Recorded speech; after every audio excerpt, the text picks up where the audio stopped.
Fala galera, sejam bem-vindos a mais um vídeo aqui no canal, e no vídeo de hoje eu resolvi gravar a continuação do primeiro vídeo que eu tinha feito falando sobre One Piece.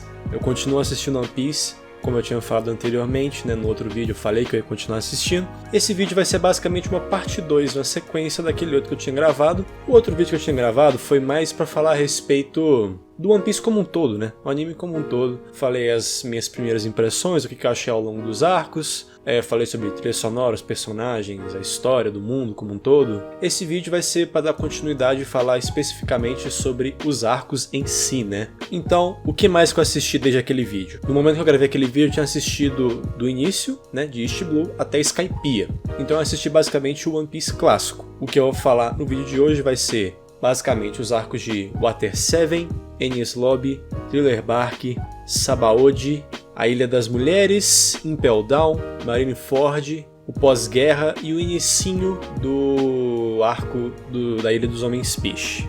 Praticamente uns 300 episódios aí, então vai ter bastante coisa para comentar, então sem mais enrolação, bora começar. Primeiramente então, Water 7, o que eu achei de Water 7? Primeira coisa, logo de cara, o anime ficou em HD. Isso foi muito legal, foi um impacto, foi um salto enorme, cara, de Skypiea para Water 7, quando a gente muda o aspecto, porque antigamente era aquele aspecto 4x3, uma resolução bem menor, muito mais borrada, a gente vê aquele HDzão bonito, foi um choque muito positivo. Achei que o anime ficou muito bonito depois que ele ficou HD. A animação manteve, obviamente, a qualidade, porque One Piece tem uma animação muito boa para os padrões de Battle Shonen. Em termos visuais melhorou bastante, foi um choque, como eu disse, bem positivo. Mas o que eu posso dizer de Water 7, cara, é que foi um choque não só visual, mas um choque narrativo também. Se for falar em termos puramente narrativos, ignorando todo o restante dos elementos do anime, Water 7, teoricamente, tecnicamente, foi o melhor arco do anime até agora, e isso incluindo os outros arcos que eu assisti. Então, até o episódio 520, Water 7 continua sendo o melhor arco, tecnicamente falando. Foi um arco que levou, na minha opinião, muito a narrativa do anime. Ele trouxe uma profundidade, uma seriedade que eu não imaginava, cara. O drama do barco, do Merry tá sendo destruído, isso foi um negócio muito interessante, porque trouxe, como eu disse, um tom de seriedade, O Luffy ele teve que tomar uma decisão séria e pesada emocionalmente, de abandonar o barco dele e escolher outro barco. Isso, pros piratas, era uma coisa que significava bastante, Então, teve todo um drama muito bem construído em cima do barco, dele não conseguir mais navegar. E isso acabou levando ao segundo ponto que eu queria comentar, que era justamente o drama do Usopp, O estopim foi o barco, mas aquele sentimento de impotência dele já vinha crescendo desde vários outros arcos, ele já vinha falando disso desde o arco de Alabasta, até um pouco antes também, mas ele sempre teve esse drama, dele interno, de ser fraco, e acabou que com a decisão do Luffy de trocar o barco, foi um estopim, acabou gerando um conflito muito legal entre o Luffy e o Usopp, desenvolveu muito os personagens deles, principalmente o Usopp, claro. Uma profundidade narrativa completamente inesperada, me surpreendeu positivamente demais. E o outro elemento que foi meio paralelo a isso foi toda a trama envolvendo a Robin, cara? A Robin é um personagem que a gente não tinha visto nada sobre o passado dela, acabou desenvolvendo, ela envolveu ali com a CP9, e rolou toda a trama, a traição dos carpinteiros lá da ilha, fora também toda a construção da ilha, o world building desse arco foi simplesmente sensacional, o pacing foi ótimo, que é uma coisa que eu não esperava falar de One Piece, que o pacing foi bom, o pacing desse arco foi excelente. Claro que ainda é um Battle Show, então ainda vai ser um pouco devagar, mas cara, nossa, comparado com os outros arcos de One Piece, esse arco teve um pacing infinitamente superior. Water 7 foi com certeza o melhor arco de One Piece até agora, em termos técnicos mesmo, e até envolvendo os outros elementos, a emoção, os personagens, ele continuou sendo um dos melhores, foi um arco muito bom de assistir. Já Enies Lobby eu não posso dizer que foi a mesma coisa, Enies Lobby já foi muito arrastado, Enies Lobby teve muito menos conteúdo do que o Water 7 e durou mais. Muito maçante, enrolado desnecessariamente, a gente tava super hypado para as lutas, e eles ficaram 10 episódios mostrando o Luffy andando até chegar no castelo. E aí depois que eles já estavam lá naquela fortaleza, ficou 10 episódios do Zoro trocando espadada com aquela girafa gigante. Então demorou muito para desenvolver. Então, como um arco, Enies Lobby com certeza não foi um arco muito bom, mas em compensação teve momentos específicos incríveis, né? Que era justamente o motivo da galera hypar tanto esse arco, não era pelo arco em si, mas pelos momentos que tinha ali que se destacavam muito. Alguns momentos que vale a pena mencionar são a revelação do Gear Second, né, do Luffy, que foi realmente uma coisa sensacional. A animação muito foda realmente quando ele revelou esse poder. Hypou demais da conta a luta que o Luffy ia ter com o Rob Lucci. E a outra cena que vale a pena mencionar também, a própria luta do Luffy com o Rob Lucci, né, uma das lutas mais icônicas da história dos animes Battle Shonen. Foi uma luta realmente sensacional, não só pela luta em si, de todo o emocional envolvido ali, uma batalha assim árdua, sofrida, né, persistência até o fim, foi realmente uma coisa bem épica. Apesar de ter aquele protagonismo de sempre, né, mas até aí todo Battle Shonen praticamente tem o seu protagonismo, então não esperaria nada ao contrário, mas foi muito foda mesmo assim. Além da luta, tudo que rolava também, né? Os Chapéus de Palha lá enfrentando os vice-almirantes e o Buster Call rolando e tudo destruindo. Uma cena assim que realmente você não imaginava como que ia sair, até que chega o barquinho, que é a cena realmente bem emocionante, né? Vamos dizer. Eu não consegui chorar com One Piece até hoje, pra ser sincero. Muita gente fala, nossa, chorei pra caralho.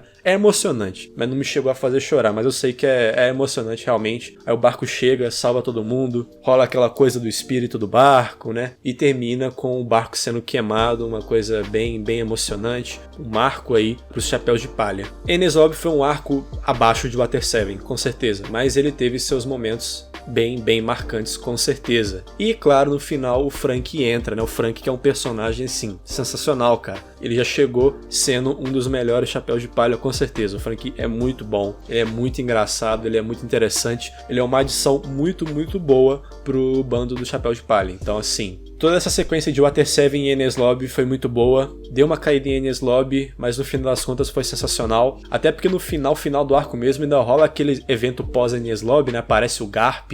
O Garp também, que é um personagem sensacional, muito bom. Ele fala do pai do Luffy, fala que o Luffy é neto dele. Enfim, revela uma porrada de coisa super interessante também. Então é um arco que também termina te hypando para as próximas aventuras, revelando um pouco mais desses mistérios aí que permeiam o universo de One Piece. Fora que aparece o Kobe e aquele amiguinho dele que eu nunca lembro o nome, que era vilão no início do anime, que treinaram e tal, eles aparecem bem mais fortes, desenvolve um pouco, né, a motivação deles, fala que eles estão trabalhando duro para alcançar os objetivos, né, inspirados no Luffy, claro. Mas é interessante ver isso, que o Oda realmente ele não esquece os personagens dele, né, cara? O cara, ele não tinha necessidade nenhuma de mostrar o Kobe mais no anime, não mesmo. Mas ele continua mostrando, continua desenvolvendo, e isso dá mais credibilidade, cara, torna a história uma coisa mais real, mais palpável, porque você vê que realmente tudo que tá rolando ali é verdadeiro, entendeu? Então, um detalhe interessante aí ter colocado o Kobe de volta.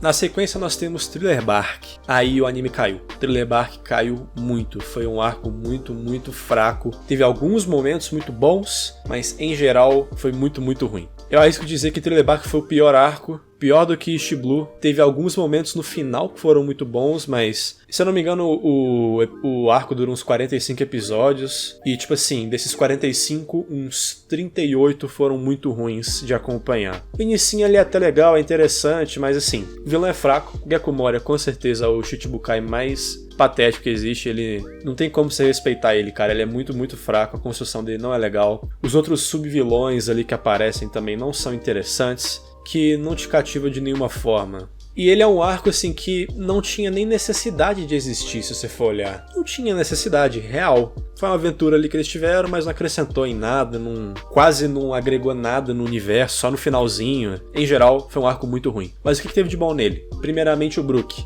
Adicionamos o Brook ao grupo dos Chapéus de Palha. Muito bom. O Brook também é um personagem parecido com o Brook é um personagem parecido com o Franky, né, de certa forma. A vibe que ele passa, né, é bem parecida, apesar dele não ter uma utilidade tão prática quanto o Franky. É até difícil dizer que ele é mais caricato, porque os dois são muito caricatos, né, mas os dois são muito divertidos. O Brook é um personagem excelente, muito engraçado também. Eu acho que ele é o personagem mais engraçado de todos, cara, ele é muito bom. E ele é carisma, simplesmente, muito carismático, e foi legal ver que ele entrou no grupo dos Chapéus de Palha. A história dele também é muito boa, cara. É uma das histórias mais tristes, junto com a da Nico Robin, que eu não comentei, inclusive, mas a história da Nico Robin é sensacional. Na minha opinião, a história da Nico Robin é a melhor história do Chapéu de Palha. Eu acho ela um personagem excelente. E a história do Brook também, eu diria que é a segunda melhor, talvez. E ainda faz conexão com a Labum, cara, que é, de novo, um personagem que foi construído lá atrás, que certamente ninguém lembrava, e aí quando dá esse clique, que ele revela que era Labum, um amigo que ele tinha feito a promessa de rever, uma surpresa muito legal. Então tudo que envolve o Brook ali na história é muito bom. E a outra coisa que é boa do Thriller Bark é... Na verdade são duas coisas. Primeiro é o Nightmare Luffy, cara. Eu gostei do Nightmare Luffy, achei ele bem legal. É uma pena que ele durou pouquinho tempo. Ele só durou uns 5 minutos no anime,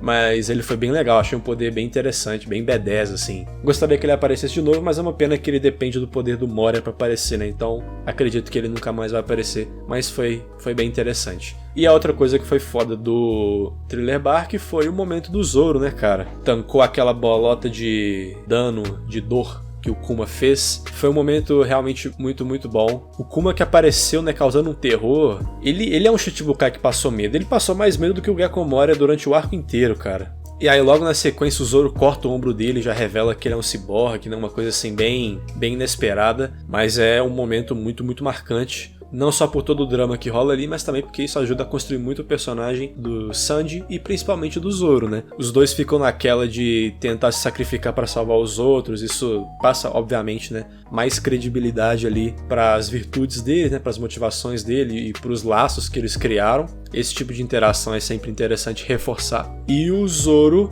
tancou realmente aquela bolota de dano lá da maneira mais B10 possível, né? Ele chega, o Sanji encontra ele todo ensanguentado, o cara passou por uma dor excrucial e fica lá, né, tipo assim, não quero falar o que rolou, não rolou nada, vamos ignorar e seguir em frente. Realmente isso adicionou muito, vamos dizer assim, pra persona do Zoro, né?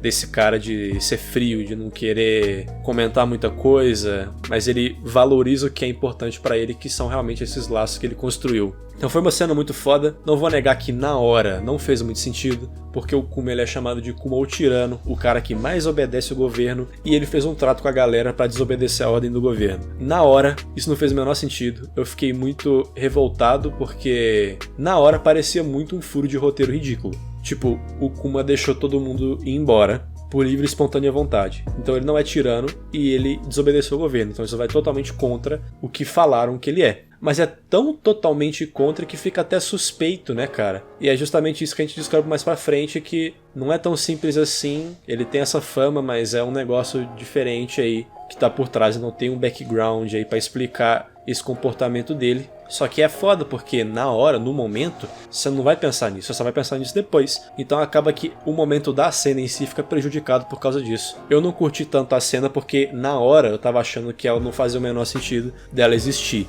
É uma mecânica interessante porque vai revelar lá na frente. Aí lá na frente você vai falar, caraca, lá atrás fazia sentido, agora que eu entendi. One Piece tem muito disso. Mas eu acho que esse momento era um momento tão marcante que ele não deveria ter usado essa mecânica de revelação futura com um furo de roteiro naquele momento, entendeu? Ficou parecendo que tava furado, sendo que não era. Mas no momento ali não tem como você saber, então acaba que fica um pouco prejudicado. Então eu não curti tanto a cena no momento. Acabou que eu perdi um pouco daquele feeling inicial, né? De quando você vê a cena pela primeira vez. Mas isso aí é mais de cada um mesmo. Então, Thriller Bark é um arco que teve coisas interessantes, poucas coisas interessantes, mas a grande maioria dele foi bem ruim, então não curti Thriller Bark. Mas eu continuei assistindo porque eu sabia o que ia rolar depois. Eu sabia, entre aspas, né? Sabia que ia rolar algo grande depois, que é o arco de Sabaody. O arco de Sabaody é realmente sensacional. É o arco onde as peças começam a se juntar. Eu assisti One Piece, comecei a assistir One Piece para ver basicamente o arco de Sabaody para frente, porque é dali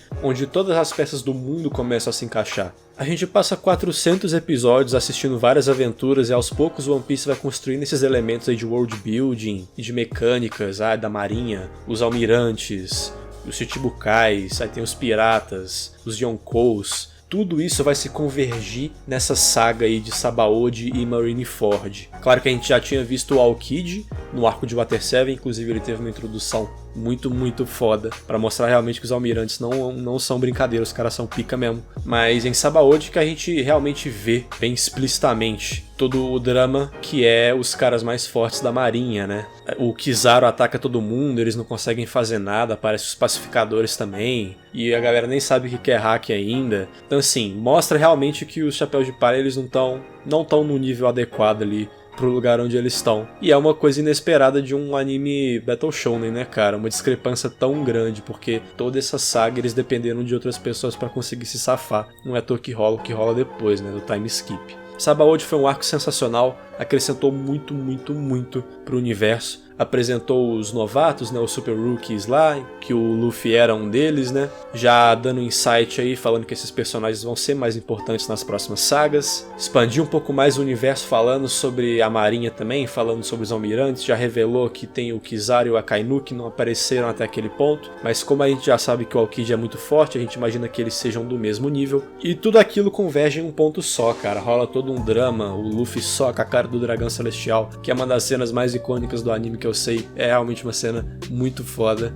muito, muito bom. Depois disso, todos os chapéus de palha eles são separados, o Luffy vai pra ilha das mulheres lá, e rola o arco lá da Ilha das Kuja, né? E é um arco ok, obviamente não é um arco nada demais, mas ele é vamos dizer, uma calmaria antes da tempestade, né? A gente é apresentado a Boa Hancock, né? Que é uma Shichibukai também, ela fica apaixonada no Luffy, vira um personagem totalmente alívio cômico, mas ela é legal ainda, e ela é uma personagem muito forte, então é legal. Conta a história dela é maneira, a história lá das irmãs dela é muito foda, e tem conexão com outros personagens mais importantes do universo também. Então é um arquinho curto, básico, não acho que é ruim, mas também não acho que se destaca de nenhuma forma, ele só serve como uma ponte para a próxima coisa que vai rolar, que é Impel Down.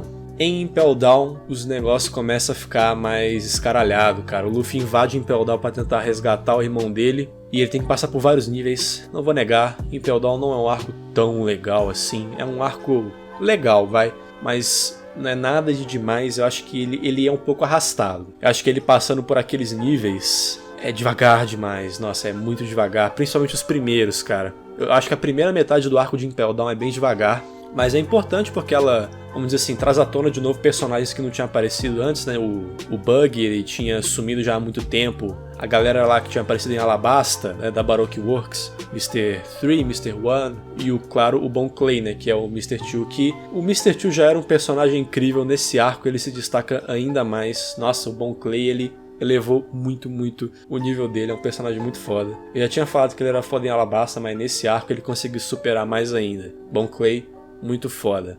Mas Impel Down é um arco interessante porque mostra também o Magalhães, né, que é o diretor lá, um cara muito, muito forte, praticamente do nível de um almirante, né? Mais uma vez mostrando o quão fraco o Luffy é e o quão patético ele é, que não consegue fazer nada. Todo o drama que rola é basicamente o que o Sop sentiu com os Chapéus de Palha, era o Luffy sentindo, tentando peitar essa galera. Na segunda metade já começa a melhorar, né, porque a gente é apresentado ao Ivankov, conta dele da relação com o pai do Luffy, né? E aí eles descem até lá, resgatam o Jinbe, que também é outro personagem sensacional. Depois eles saem de Impel Down, fazem a fuga mais milagrosa possível, mas é uma fuga muito sensacional. Termina com o Bon Clay, herói se sacrificando, e todo mundo vai embora até Marineford. Então Impel Down é um arco legal, é um arco bem bacana. Eu gosto do que ele acrescenta, do que ele prepara, né? Eu diria que Impel Down é a fundação de Marineford, só preparando ali alguns dos elementos que vão ingressar naquele arco maior. Então Impel Down é um arco legal, é um arco bom, mas não é muito bom. Se ele tivesse um pace um pouco mais acelerado, seria mais interessante, mas continua sendo bem legal. Principalmente por trazer, que nem eu falei, personagens que não apareceu há muito tempo de volta, né? Crocodile, enfim, é interessante ver essa galera voltando. Mas aí a gente chega a Marineford. Porra, cara, é o que eu queria. Marineford é o que eu queria. Que era literalmente, dessa vez, todo mundo convergendo de verdade, cara. Porque em Marineford a gente teve Shichibukai, a gente teve Yonkou, a gente teve almirante, vice-almirante, a gente teve pirata, né? Teve tudo que imaginar. Foi uma puta de uma guerra sensacional. Não tem nem como explicar. Pra mim, Marineford foi o melhor arco. Porque, que nem eu falei, se for falar narrativamente, o AT7 ainda foi superior. Mas o anime conseguiu hypar tanto esse combate que tem em Marineford que é difícil você não se investir muito nele. O One Piece ele conseguiu fazer você sentir muito respeito pelos almirantes e pelos Yonkous também. Pô, ele passa mais de 400 episódios construindo esses elementos, né? Quando você vê o Aokiji, o Kizaru e o Akainu um do lado do outro, você sabe que o negócio vai ficar feio. Você sabe que vai rolar uma briga feia, porque esses caras, eles impõem respeito. Pra mim, os almirantes são os vilões, assim, mais bem construídos que eu já vi em qualquer Battle Shonen, cara. Os caras, eles têm uma aura ameaçadora mesmo. Você fica com medo pelos protagonistas de estarem enfrentando um almirante. Principalmente pelo que a gente tinha visto, né, com o Aokiji lá em Water 7, com o Kizaru em Sabaody. E acaba que o Akainu, ele fica mais protagonista dentre os 3 almirantes justamente por ele nunca ter aparecido. Mas os 3 são incrivelmente fortes e absurdos, né, na luta. Tanto que eles peitam o Barba Branca, que é outro personagem sensacional que aparece. Pra mim, o Barba Branca, ele é o segundo melhor personagem do anime. Eu não tô nem de sacanagem. O Barba Branca é muito, muito bom. Personagem simplesmente sensacional. Só é o segundo porque ele tá atrás do Luffy, né, cara? Porque o Luffy realmente é o protagonista, ele aparece o tempo todo. Mas o Barba Branca conseguiu em uns 20 episódios ali consagrar, na minha opinião, o segundo melhor lugar da lista de personagens do anime. Porque ele é muito, muito bom. Ele tem aquelas virtudes firmes, sabe? Um cara assim que não tem como você não respeitar. A morte do Barba Branca foi a morte mais foda. Foi a morte mais foda. O cara morreu gritando que o One Piece é real e morreu de pé. Mano, não dá.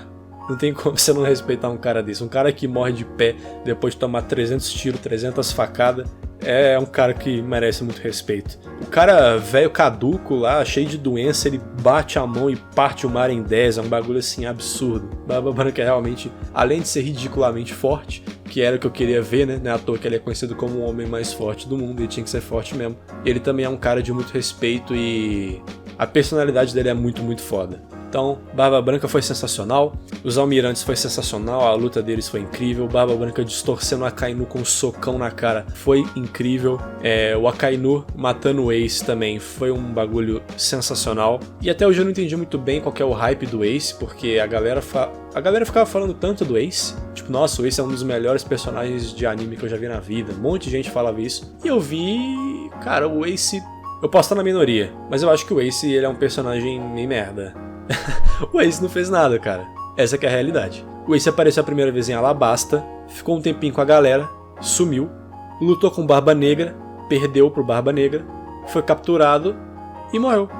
Foi isso que ele fez durante o tempo do anime. Claro que, né, rola o flashback e tal, ele fez outras coisas durante a época dele, mas durante o anime em si, ele não fez absolutamente nada, então eu não consegui nem ficar muito mal com a morte do Ace, eu fiquei mais mal justamente pelo Luffy, né? Eu acho que a morte do Ace, ela serve mais como mecanismo de desenvolvimento do personagem do Luffy do que o acontecimento em si. Eu acho que o Ace serve mais como uma ferramenta de desenvolver o Luffy do que como um personagem próprio. Depois da guerra conta a história deles e tal, mas mesmo assim eu não consegui sentir muita empatia pelo Ace. Claro que ele tem a história dele, as motivações dele, o drama dele, é legal, mas não é um personagem que se destacou tanto pra mim. Mas, em geral, tirando esses personagens principais, o arco de Marineford foi muito foda. O Luffy, ele teve um protagonismo ali, vamos dizer assim, mais simbólico do que de ação mesmo, né? Conseguiu mostrar pra galera que ele tem um hack do Conquistador lá, que foi uma cena muito bacana. Teve os Chichibukais lá que não fizeram muita coisa, mas estavam lá pela zoeira. Eu acho que o arco de Marineford, ele foi o melhor arco, como eu disse, porque ele conseguiu juntar todas essas peças que a gente hypou por tanto tempo e esperava entrar em ação.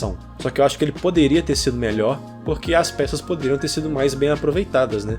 Claro, o Aokiji congelou as coisas lá, trocou um pouquinho, mas não fez muita coisa. O Kizaru também mal apareceu. Os Chichibukais não fizeram tanta coisa assim. Mihawk deu umas espadadas, o Doflamingo matou uma galerinha lá, mas não fizeram muita coisa, sabe? A maioria do tempo era o Luffy correndo em direção ao Ace. Então eu acho que poderia ter sido mais bem aproveitado, mas mesmo assim, pelo hype, pela batalha, pelo Barba Branca principalmente, e pelo Akainu, que eu achei um personagem muito foda, um vilão sensacional, o arco foi o meu favorito, foi o que eu mais curti assistir, porque eu tava muito, muito hypado pra ver a conclusão da luta, e foi uma conclusão muito satisfatória. A morte do Barba Branca, a morte do Ace, a destruição de Marineford, né? Foi uma guerra que trouxe muitas consequências e foi claramente um marco na história do anime, né? As coisas não vão ser mais como antigamente. Arco simplesmente sensacional, muito, muito bom. Depois disso a gente teve o pós-guerra, né? Falando um pouco sobre o que rolou com cada Chapéu de Palha, e rolou também um flashback da infância do Luffy. Flashback legal, mostrou como é que o Luffy conheceu o Ace, como é que eles ficaram irmãos, né? De criação, e inseriu o Sabo na história também. O Sabo, ele que morreu, entre aspas, né? no barquinho lá, dá pra ver que não é de verdade, sabe? Aí quando você olha aquilo, você fala, não morreu. Cara, One Piece faz muito disso, inclusive eu esqueci de comentar isso no outro vídeo, mas cara, um dos pontos negativos de One Piece, além do pacing, né? O pacing é o principal, mas se eu tivesse que falar o segundo ponto negativo de One Piece é que ninguém morre. Quantas pessoas eram pra ter morrido, cara? Muitas pessoas eram pra ter morrido e ninguém morre nesse anime. Isso é uma coisa assim que me tilta bastante. Por isso que inclusive eu gostei muito de Marineford, né, cara? Porque alguém morreu, porra, demorou tanto. Morreu o Barba Branca e o Ace, que são teoricamente dois personagens muito importantes. Claro que o Oda só matou o Ace porque acho que no fundo ele não gostava tanto do Ace assim. O Ace não fez muita coisa. E o Barba Branca já tava muito velho, então era uma desculpa pra ele já morrer fácil. Então eram personagens que eram mais fáceis de matar. Mas, pô, pelo menos morreu alguém que é relevante, né? Então, assim, já foi um avanço bem grande. Qualquer pessoa que seja mais ou menos relevante ali não morre, e isso é problemático, espero que isso mude. E aí depois a gente volta pro presente e o Luffy pede pra galera ficar 2 anos treinando. Achei isso muito foda, não vou negar. É claro que depois de tudo que rolou, né, tanto em Sabaody e principalmente no arco de Marineford, ficou evidente pro Luffy que eles estavam fracos. Eles não poderiam continuar a aventura deles do jeito que eles estavam. Então, falou, galera, vamos dar um break, vamos ficar 2 anos sem se ver pra treinar. Muito, muito foda. Em Battle Shonen é muito comum, né, ter esses arcos assim de time skip pra galera treinar e voltar mais forte. Muito comum isso. E aí isso acaba que te hypa, né, cara? Porque o meu plano inicial era parar de ver depois que rolasse esse time skip. Só que acabou que no fim das contas eu fiquei com curiosidade pra ver como é que os caras iam ficar depois. Então acabou que eu continuei assistindo um pouco. E aí é justamente esse inicinho aí do arco aí da Ilha dos Homens Peixes que eu vou falar. Que é depois que eles voltam dos 2 anos. A galera ficou muito mais forte, mudaram o visual. Inclusive a Nico Robin ficou totalmente diferente, achei até esquisito isso. Ela mudou muito a aparência, sendo que não faz muito sentido, né? Já que ela já era adulta. Mas enfim, uns detalhes só. Mudou a aparência dos personagens, eles ficaram mais fortes. E achei isso muito foda, porque realmente deu um impacto muito grande. Luffy tá controlando o hack dele, ele tá muito mais forte, tá todo mundo muito mais forte. Então isso foi bem legal. O único problema é que eu esperava que eles fossem contar um pro outro o que rolou durante esses 2 anos. Porque eu acho engraçado, porque uma das coisas que a galera elogia muito no One Piece é o fato de que o Oda sempre desenvolve muito as relações dos personagens, né? Os personagens conversam de vez em quando, coisas bobas, mas que ajudam no desenvolver do laço, né, dos personagens. Enquanto eles estão no barco, enquanto eles estão na viagem e tal. Se tinha um momento que eles tinham que conversar, era depois desses 2 anos, né? Mas foi uma coisa meio que assim, a gente ficou 2 anos sem se ver, mas é isso aí, bora continuar nossa aventura e whatever, sabe? Eu imaginei que isso ia rolar enquanto eles estivessem descendo até a Ilha dos Homens Peixe, né? Porque, beleza, enquanto eles estavam em Sabaody, tinha a marinha perseguindo eles, então eles tinham que fugir rápido. Só que o que eu imaginei que ia rolar? Eles iam abrir um círculo lá, no navio, e falar, conta aí, Zoro, como é que foi seus 2 anos? O que você fez? Conta aí, Sanji, o que você arrumou aí nos seus 2 anos de treinamento? E eles não fizeram isso. Para um anime que se preza tanto pelo desenvolver dos laços e, né, desenvolver dos personagens, esse era o momento ideal deles pararem e conversarem, só que não ficar só nessa, que saudade de vocês, nossa, 2 anos sem se ver. Pô, velho, aparece o Zoro com uma cicatriz de todo tamanho no olho e ninguém pergunta, tipo, porra, Zoro, como é que você conseguiu essa cicatriz aí? Isso não faz o menor sentido. Isso é uma coisa que me deixou decepcionado, até porque a gente sabe o que rolou, porém a gente sabe que o Zoro treinou com o Mihawk.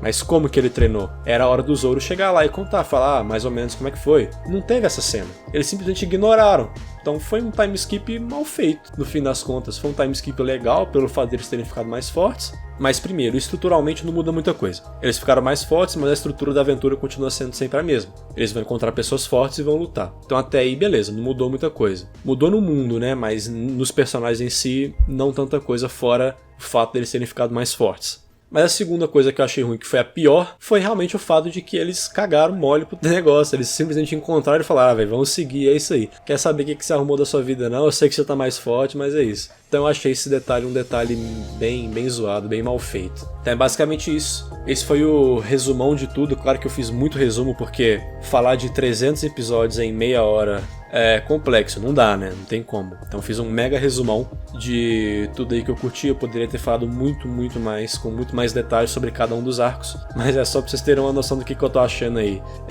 A gente pode começar também, né? Trocar ideia aí nos comentários. Comentei coisas que vocês curtiram, coisas que vocês não curtiram. Lembrando que, por favor, não vamos dar spoiler do anime aí. Vamos comentar coisas só que rolam até esse time skip aí de 2 anos. Nada depois disso, por favor, para não estragar minha experiência e nem de ninguém que não assistiu o anime depois disso. Então, resumo da ópera aí. Water 7 gostei muito. Enies Lobby, gostei mais ou menos, gostei muito de alguns momentos, do arco como um todo, gostei mais ou menos. Thriller Bark, não gostei, nem um pouco.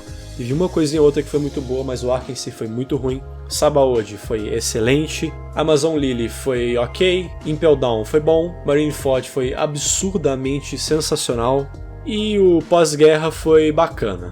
Mas é basicamente isso, vou encerrar esse vídeo por aqui que já tá grande, espero que vocês tenham curtido acompanhar aí, comente aí o que você achou desses arcos, comente o que você achou do vídeo, bora trocar uma ideia aí e se divertir, fechou? Deixa um like, se inscreve no meu canal, faço vídeos de videogame e de música, fechou? É isso aí galera, valeu, até mais.